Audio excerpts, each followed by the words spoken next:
సూర్యుడిని స్టడీ చేస్తున్న మన భూమి మీద ఉన్న సైంటిస్టులు అందరినీ బుర్ర వేడెక్కించే ఒక ఆన్సర్ లేని క్వశ్చన్ వాళ్ళ మెదడుని పిచ్చెక్కిస్తుంది. అదేంటి అంటే సూర్యుని యొక్క అట్మాస్ఫియర్లో పైన ఉన్న భాగంలో టెంపరేచర్ 20 లక్షల డిగ్రీల సెల్సియస్ ఉంది. కానీ కింద ఉన్న భాగంలో అంటే లోపల ఉన్న అట్మాస్ఫియర్లో టెంపరేచర్ కేవలం 5000 డిగ్రీల సెల్సియస్ మాత్రమే ఉంది. అసలు ఇది ఎలా పాసిబుల్ అవుతుంది? నిజానికి సన్ సెంటర్లో ఎక్కువ వేడి ఉండి చివరిలో తక్కువ వేడి ఉండాలి, కానీ రివర్స్లో ఉంది. సూర్యుని నుంచి వచ్చే లైట్ లేకపోతే మన భూమి మీద జీవం అనేదే ఉండదు.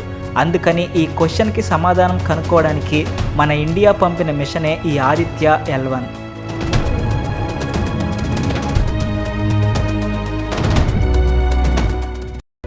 చంద్రయాన్ 3 మిషన్ సక్సెస్ అయిన 10 రోజుల తరువాత అంటే సెప్టెంబర్ 2, 2023న శ్రీహరికోటలోని సతీష్ ధావన్ స్పేస్ సెంటర్ నుంచి PSLV C-57 రాకెట్తో ఆదిత్య L1 స్పేస్ క్రాఫ్ట్ని ఉదయం 11:53 లాంచ్ చేశారు.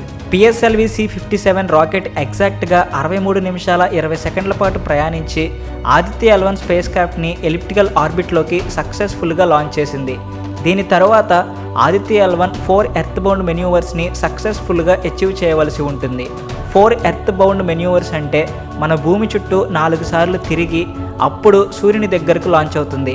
ఈ 4 మెన్యూవర్స్లో ప్రతి మెన్యూవర్కి స్పేస్ క్రాఫ్ట్ తన ఆర్బిట్ని పెంచుకుని గ్రావిటేషనల్ స్లింగ్ షాట్ ద్వారా పవర్ని పెంచుకుంటుంది. 3 సెప్టెంబర్న Aditya L1 first earth bound మెన్యూవర్ని సక్సెస్ఫుల్గా కంప్లీట్ చేసింది. 5th సెప్టెంబర్న సెకండ్ ఎర్త్ బౌండ్ మెన్యూవర్ని కంప్లీట్ చేసింది. 10th సెప్టెంబర్న థర్డ్ ఎర్త్ బౌండ్ మెన్యూవర్ని కంప్లీట్ చేసింది. 15th సెప్టెంబర్కి లాస్ట్ ఎర్త్ బౌండ్ మెన్యూవర్ని కూడా సక్సెస్ఫుల్గా కంప్లీట్ చేసింది. ఈ 4 ఎర్త్ బౌండ్ మెన్యూవర్స్ కంప్లీట్ అయ్యాక స్పేస్ క్రాఫ్ట్ మన ఎర్త్ని వదిలేసి సూర్యుని దగ్గర ఉన్న లగ్రాంజ్ పాయింట్ 1 వైపుకి కరెక్ట్ డైరెక్షన్లో బయలుదేరాలి. 19th సెప్టెంబర్న ఆదిత్య L1 ట్రాన్స్ లగ్రాంజియన్ 1 ఇంజెక్షన్ని పర్ఫామ్ చేసింది. ఈ ప్రాసెస్లో మన Aditya L1 correct angle and డైరెక్షన్లో సూర్యుని లగ్రాంజ్ పాయింట్ 1 వైపుకి ఇంజెక్ట్ చేయబడింది. సరిగ్గా 30th సెప్టెంబర్కి ఆదిత్య L1 మన భూమిని పూర్తిగా వదిలేసి సూర్యుని వైపుకి బయలుదేరింది. మళ్ళీ 6th అక్టోబర్న మన ఆదిత్య L1 కరెక్ట్ రూట్లోనే వెళుతుందా లేదా అని చెక్ చేసి రీకరెక్ట్ చేశారు. ఇది కూడా సక్సెస్ఫుల్ అయింది. ఇక్కడ నుంచి కూడా సుమారు 4 నెలల పాటు ఆదిత్య L1 ఏకాంతంగా ఒంటరిగా సూర్యుని వైపుకు ప్రయాణించాలి.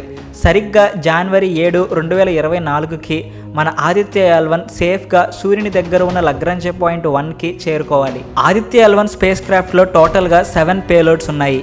ఈ 7 పేలోడ్స్లో 4 పేలోడ్స్ రిమోట్ సెన్సింగ్ పేలోడ్స్, అంటే అవి L1 పాయింట్లోకి చేరకుండానే దారిలో ఎక్స్పెరిమెంట్స్ కండక్ట్ చేయగలవు.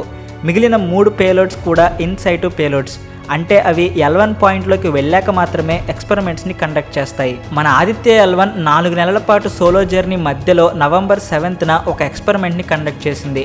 ఆదిత్య L1లో హీలియోస్ అనే పేలోడ్ ఉంది. హీలియోస్ అంటే high energy L1 orbiting X-ray spectrometer. ఇది ఒక హార్డ్ ఎక్స్రే స్పెక్ట్రోమీటర్. స్పెక్ట్రోమీటర్ అంటే అది ఒక డివైస్.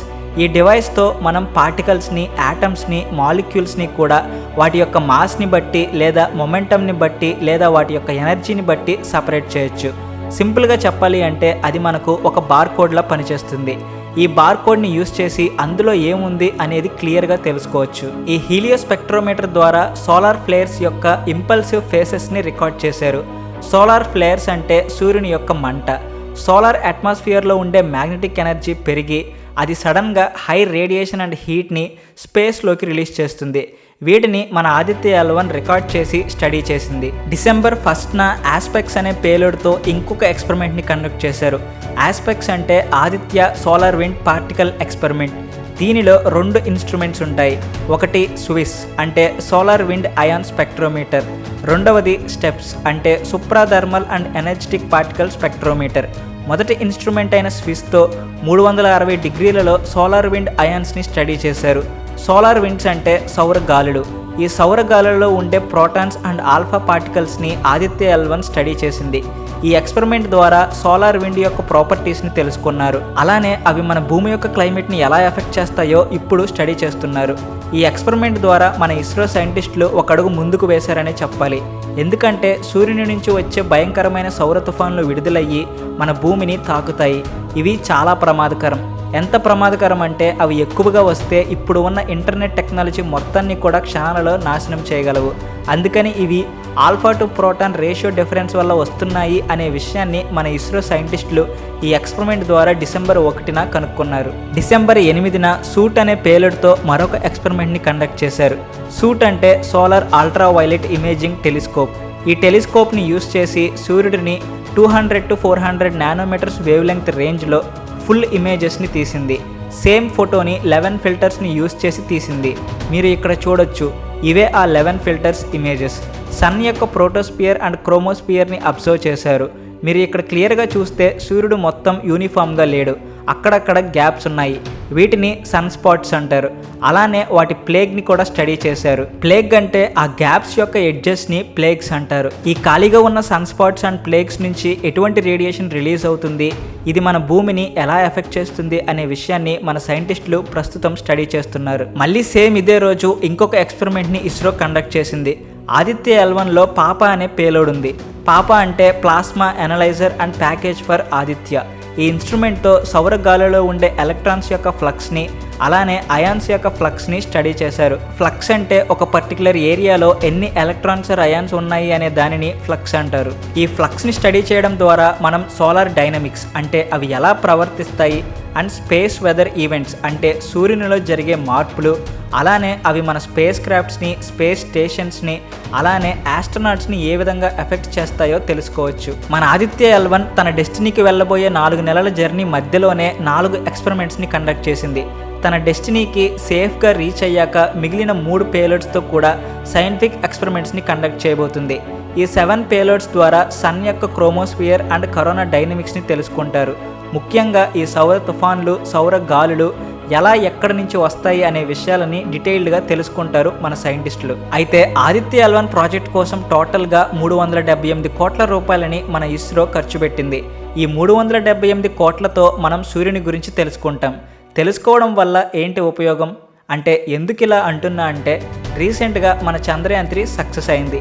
ఈ మిషన్ కాస్ట్ 615 కోట్లు. ఈ డబ్బు ద్వారా మనం చంద్రుని మీదకు వెళ్ళే టెక్నాలజీని కనిపెట్టాం. మనం ఎందుకింత రిస్క్ తీసుకుని ఈ టెక్నాలజీ కనిపెట్టాం? ఎందుకంటే ఫ్యూచర్లో మన ఇండియన్ ఆస్ట్రోనాట్స్ని చంద్రుని మీదకు తీసుకెళ్లడానికి లేదా మనుషులని టూరిజం కోసం తీసుకెళ్లడానికి. కానీ ఇప్పుడు ఆదిత్య L1 ద్వారా మనం ఫ్యూచర్లో సూర్యుని దగ్గరకు ఎవరు వెళ్ళలేరు. మరి అలాంటప్పుడు 378 కోట్లు పెట్టి ఆదిత్య L1ని మన ఇండియా ఎందుకు లాంచ్ చేసింది? ఏ పని చేసినా మన ఇస్రో చాలాసార్లు ఆలోచించే చేస్తుంది. ఈ ఆదిత్య L1 మిషన్ వల్ల మనకు ఫ్యూచర్లో చాలా బెనిఫిట్స్ ఉన్నాయి. అందులో మొదటిది, సూర్యుని నుంచి వచ్చే సౌర తుఫాన్ల నుంచి మన భూమిని ముందుగానే రక్షించడం. ఈ సౌర తుఫాన్లు గనక ఎక్కువ ఇంటెన్సిటీతో వస్తే ఇప్పుడు ఉన్న అడ్వాన్స్డ్ ఇంటర్నెట్ టెక్నాలజీ అంతా కూడా నాశనం అవుతుంది. కేవలం ఇంటర్నెట్ మీదే ఆల్మోస్ట్ మన బిజినెస్లు, కమ్యూనికేషన్, ట్రేడింగ్, స్టాక్ మార్కెట్స్ అన్నీ కూడా డిపెండ్ అయి ఉన్నాయి. ఇంటర్నెట్ నాశనం అయితే మళ్ళీ మనం 1990లలో ఎలా బ్రతికే వాళ్ళమో అలా ఉండవలసి వస్తుంది. అందుకే ఇది చాలా డేంజరస్. ఈ సౌర తుఫాను వచ్చే ముందు మన ఆదిత్య L1 మనల్ని ముందుగానే హెచ్చరిస్తుంది. అప్పుడు మనం సేఫ్గా ఉండొచ్చు. రెండవది, భారతీయ స్పేస్ స్టేషన్. ఎస్, మన ఇండియా కూడా త్వరలో స్పేస్ స్టేషన్ని నిర్మించబోతుంది. ఈ స్పేస్ స్టేషన్ 20 టన్నుల బరువు ఉంటుంది. మన భూమి నుంచి 400 కిలోమీటర్ల దూరంలో భూమి చుట్టూ రోజుకి 16 సార్లు తిరుగుతుంది. మన ఇండియన్ స్పేస్ స్టేషన్ని 2028లో లాంచ్ చేయబోతున్నారు. టోటల్గా ఇందులో 3 మాడ్యూల్స్ ఉంటాయి. ఫస్ట్ మాడ్యూల్ని 2028లో లాంచ్ చేస్తారు. మిగిలిన 2 మాడ్యూల్స్ని 2035 లోపు కంప్లీట్ చేసి మన భారతీయ అంతరిక్ష స్టేషన్ని నిర్మించబోతున్నారు. ఈ స్టేషన్లో 3 ఇండియన్ ఆస్ట్రోనాట్స్ నివసించగలరు. మన దేశానికి కావలసిన అడ్వాన్స్డ్ సైంటిఫిక్ ఎక్స్పెరిమెంట్స్ని ఈ స్టేషన్లో కండక్ట్ చేస్తారు. అందుకని ఇది మనకి చాలా అవసరం. ఒకవేళ సౌర తుఫాన్లు గనక వస్తే అవి స్పేస్ స్టేషన్ని లేదా అందులోని ఆస్ట్రోనాట్స్ని తీవ్రంగా దెబ్బతీస్తుంది. అందుకని మన ఇండియన్ స్పేస్ స్టేషన్ని, అందులోని ఇండియన్ ఆస్ట్రోనాట్స్ని రక్షించడానికి కూడా మన ఆదిత్య L1 సహాయపడుతుంది. జనవరి 1న మన ఇస్రో ఎక్స్పోసాట్ అనే శాటిలైట్ని, బ్లాక్ హోల్స్ని, అలానే న్యూట్రాన్ స్టార్స్ని స్టడీ చేయడానికి లాంచ్ చేసింది. దీనిలో ఫ్యూయల్ సెల్ టెక్నాలజీని మన ఇస్రో టెస్ట్ చేసింది. ఇది మనం కట్టబోయే స్పేస్ స్టేషన్కి చాలా కీలకం.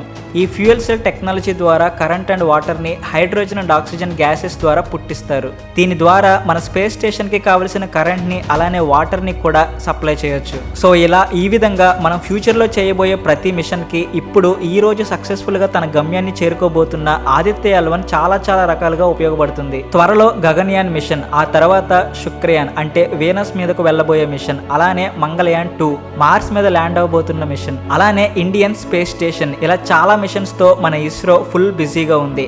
2047 వరకు కూడా వరుసగా ఈ మిషన్స్ని పెట్టుకుని రెడీగా ఉంది. వాళ్ళు చేస్తున్న హార్డ్ వర్క్ సక్సెస్ అవ్వాలని కోరుకుందాం. ఈ ప్రతి మిషన్ గురించి తెలుసుకోవాలి అంటే నా ఛానల్ని సబ్స్క్రైబ్ చేసుకోండి. Thanks for watching. Please like and share.